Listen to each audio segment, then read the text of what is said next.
All right. Everybody's ready? Sounds good. So I'd like to call to order this public hearing convened under Section 464 of the Local Government Act. The business item of this hearing is Official Community Plan Amendment Bylaw number 492-30-2021, TELUS Living. A bylaw to amend Official Community Plan Bylaw number 492-2010 to increase maximum permitted density from 100 units per hectare to 196 units per hectare to allow for up to 60 dwelling units and to increase the maximum floor area ratio, FAR, from 1.4 to 2.3. Zoning Amendment Bylaw number 25-315, TELUS Living.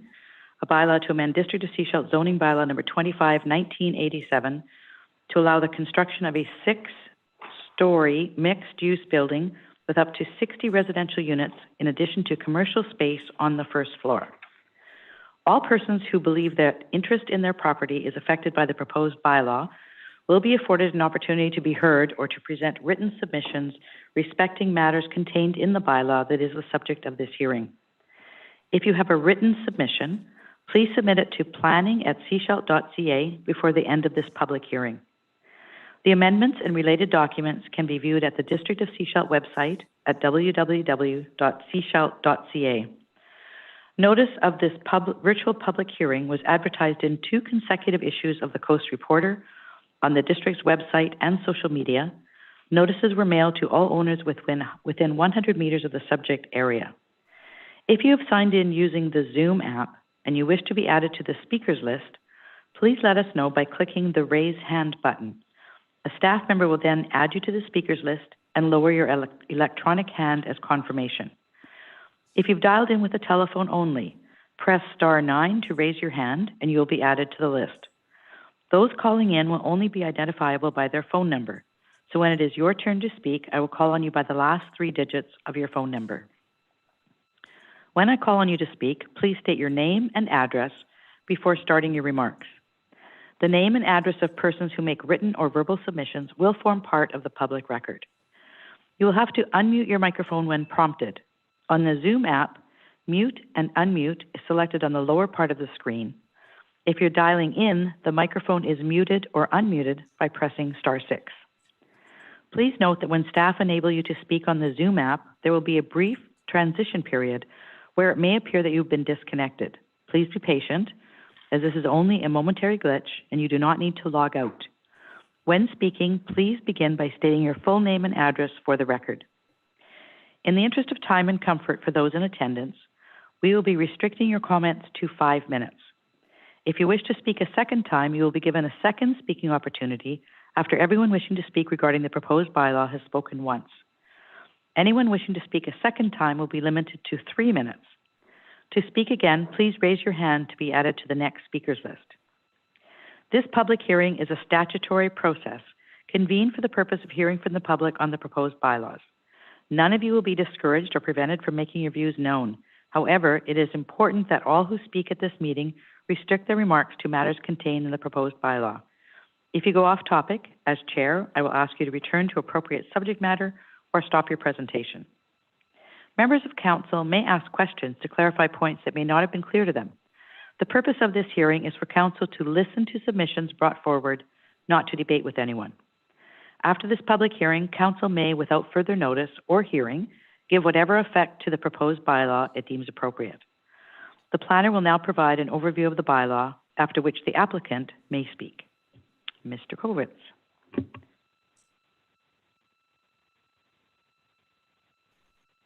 I'll give a brief presentation and overview of the bylaw. And tonight is a public hearing for 5528 and 5536 Inlet Avenue. The proposal consists of a building of up to 60 units of market rental. It would be a 6-story podium-style building with increased setbacks above the 3rd story.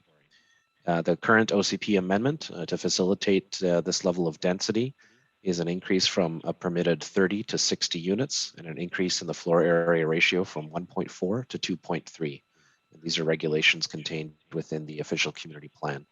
In addition, a zoning bylaw amendment is required to facilitate the proposed development, and this would be a new comprehensive development zone.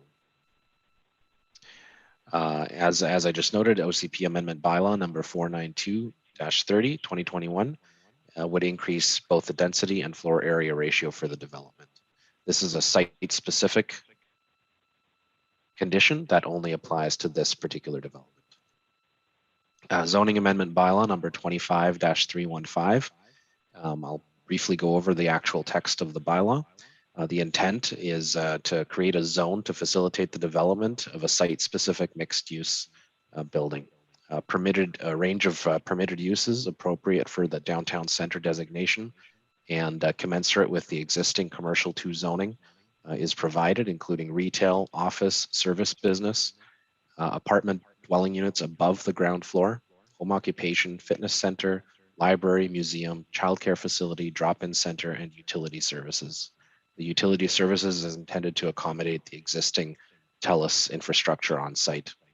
Accessory uses include resident amenity spaces and the parking lot that would be associated with the building. A lot area and width is provided, which is specific to the lots in question. Density and lot coverage is regulated, with lot coverage restricted to 80% of the lot, in addition to 40% of the lot being permitted to be covered above the 3rd story. And this achieves the podium style effect. The number of apartment dwelling units shall not exceed 60 units on the site.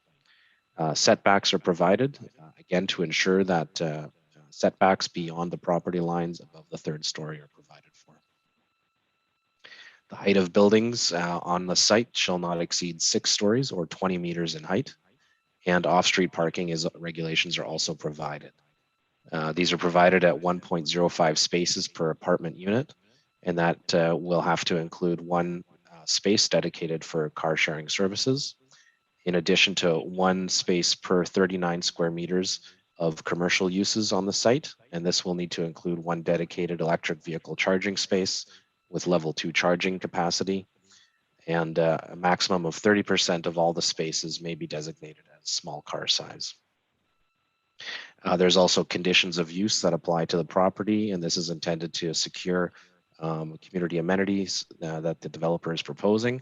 And this includes that the building be constructed to step 3 of the BC Energy Step Code, and that 10% of the dwelling units be built to an adaptable standard. A transportation impact assessment was provided by the applicants, which indicated that up to 12 vehicles per weekday morning peak hour and up to 17 vehicles during weekday afternoon peak hour would be the amount of traffic generated by the development. And this is well within the thresholds established by both the OCP as well as the Ministry of Transportation for broader traffic impact assessments. The proposed parking rate was assessed by a qualified professional transportation engineer, and support was provided for the proposed reductions. Some recommendations were provided, including updating of signal timings at the Wharf and Highway 101 intersection, a support for the parking rate of 1 per residential unit, which will be, given that it's market rental, this will be a requirement of the landlord, and to improve the exit from Periwinkle onto Dolphin, which will be provided for in the servicing agreement at that stage. A community amenity contribution has been offered, and that includes, as noted, the 10% of residential units being adaptable. The building will be built to step 3 of the Energy Step Code. In addition, a monetary contribution to the Community Amenity Fund and Housing Fund of $1,500 for each additional unit above 19 is being provided for, and that would be up to $61,500 at the maximum 60 unit density. A housing agreement will be required to ensure that all the units remain as market rental, and all other amenities will be secured either through the bylaw itself or be a requirement prior to adoption. The next steps in the process are the public hearing, which is being held tonight, and 3rd reading considerations along with conditions of adoption to be considered by council at a future date. Detailed engineering for civil engineering and site works is to be provided prior to consideration of a development permit for form and character. And at that point, a housing agreement would be presented to council as well prior to final adoption. That concludes my presentation. Thank you. Thank you. So, Councillor, first off, any questions for our development planner?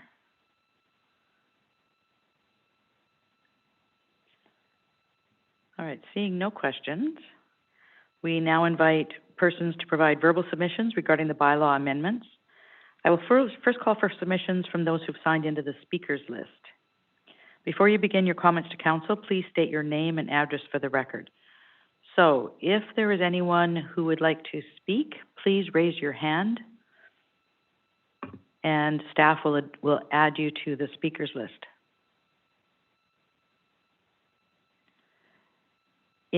Nobody's called in by phone, so again, would anyone like to speak to this bylaw before us, or these bylaws before us? If you do, please raise your hand. All right, let's go to the end and officially follow the process. So I'm going to ask 3 times, and after that, there will be no more submissions being accepted. I'm sorry So first, to interrupt, yes, Mayor Speakers. We do have yes, one correspondence yes. in the planning inbox from Beth Lehman. Thank you. And written submissions will be accepted at planning@seashelt.ca. And those would need to come in right about now, or we won't be able to accept them anymore. So we have the one submission.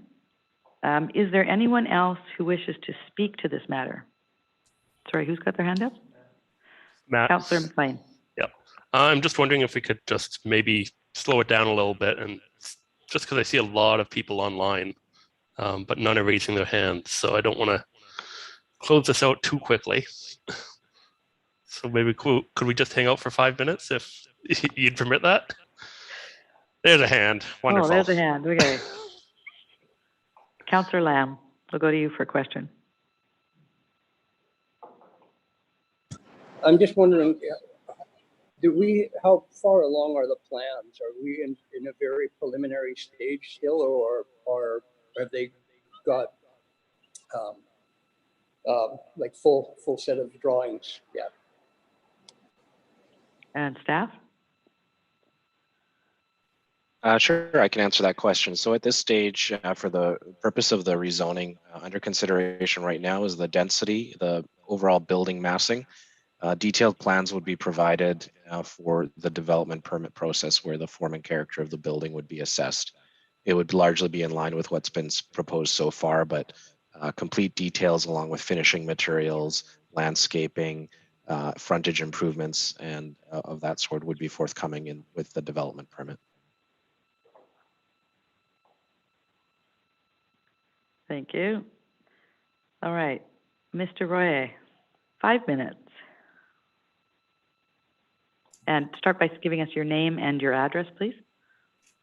Yeah, good evening, Mayor and Council. My name is Gaëtan Royer, and I live at 5547 Trail. This is right at the corner of Mermaid and Trail, 1 block away, and I'm calling in tonight to speak in favor of the project. I've attended a couple of events organized by TELUS and Omicron.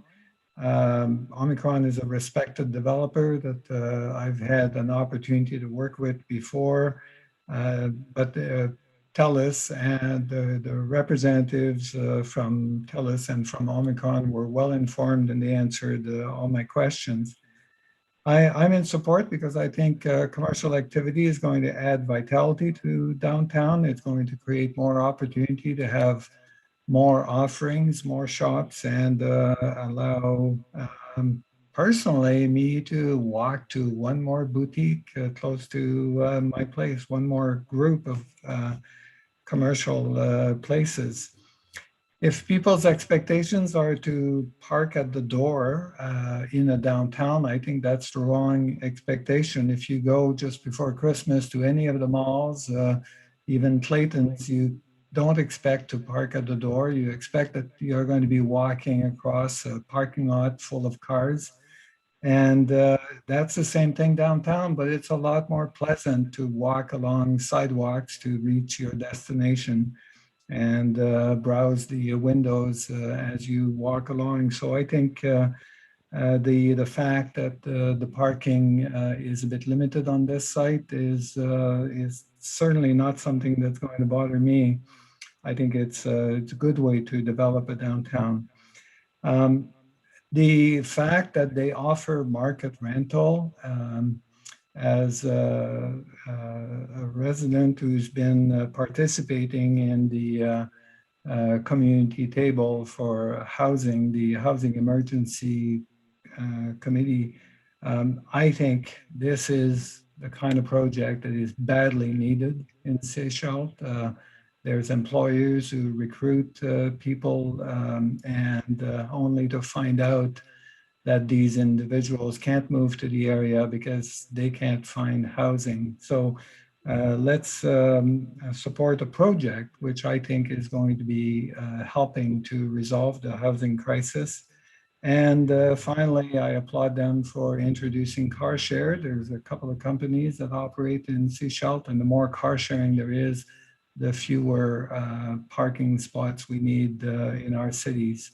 And we can replace that with a bit more green space. So I support the project and I encourage council to support it. Thank you very much for your opportunity to speak tonight. Thank you. So an opportunity for anybody else in the gallery to make their views known. In order to do that, you need to raise your hand and staff will add you to the speakers list.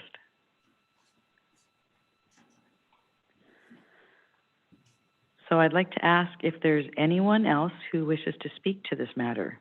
To indicate your wish to speak, please raise your virtual hand and we will give you that opportunity. I'll ask again, is there anyone else who wishes to speak to this matter? And for the final time, I'll ask once more, is there anyone else who wishes to speak to this matter? Please raise your hand. You'll be added to the speakers list.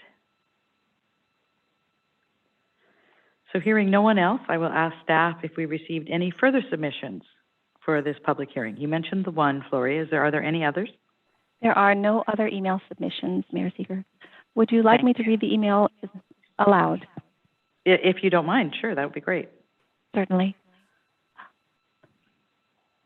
This is by Elizabeth Lehman, and she states, my concern is about parking and traffic flow. Mermaid is already a very busy street for such a small road. There are many times in a day when two cars cannot drive down the street because it is not wide enough for two vehicles side by side. We already have issues with parking on Mermaid Street, and I don't see how there are enough parking spaces available in the new building. Thank you for your attention to my concerns. End correspondence. Thank you. So hearing and seeing no one else who'd like to speak to this, I will adjourn this public hearing and remind everyone that no further information is to come forward to council regarding this proposed bylaw. Thank you for your attendance, and we will sign off. Good night.